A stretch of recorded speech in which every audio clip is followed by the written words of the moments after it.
Yes. Mr. Jobs, you're a bright and influential man. Here it comes.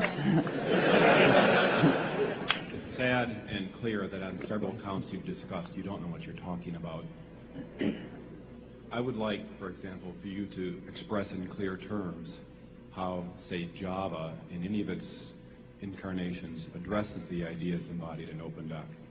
And when you're finished with that, perhaps you could tell us what you personally have been doing for the last 7 years.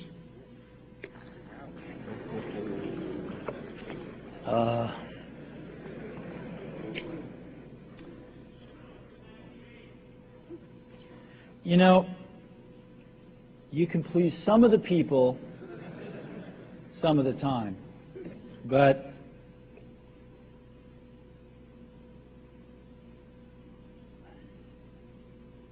one of the hardest things when you're trying to affect change is that people like this gentleman are right in some areas. I'm sure that there are some things OpenDoc does, probably even more that I'm not familiar with, that nothing else out there does. And I'm sure that you can make some demos, maybe a small commercial app that demonstrates those things. The hardest thing is, how does that fit in to a cohesive, larger vision that's going to allow you to sell $8 billion, $10 billion of product a year? And one of the things I've always found is that you've got to start with the customer experience and work backwards to the technology. You can't start with the technology and try to figure out where you're going to try to sell it. And I've made this mistake probably more than anybody else in this room. And I've got the scar tissue to prove it. And I know that it's the case. And as we have tried to come up with a strategy and a vision for Apple, it started with what incredible benefits can we give to the customer? Where can we take the customer? Not starting with, let's sit down with the engineers and figure out what awesome technology we have, and then how are we going to market that. And I think that's the right path to take. I remember with the LaserWriter, we built the world's first small laser printers, you know. And there was awesome technology in that box. We had the first Canon laser printing, cheap laser printing engine in the world, in the United States here at Apple.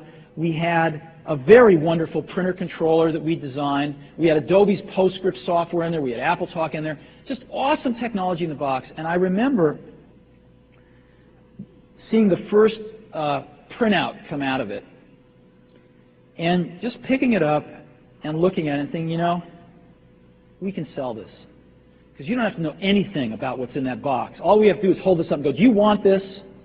And if you can remember back to 1984, before laser printers, it was pretty startling to see that. People went, whoa, yes. And that's where Apple's got to get back to.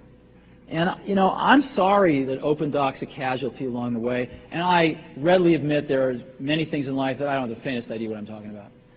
So I apologize for that too. But there's a whole lot of people working super, super hard right now at Apple. You know, Avi, John, Garino, Fred. I mean, the whole team is working, burning the midnight oil, trying to, and people, you know, hundreds of people below them, to execute on some of these things, and they're doing their best.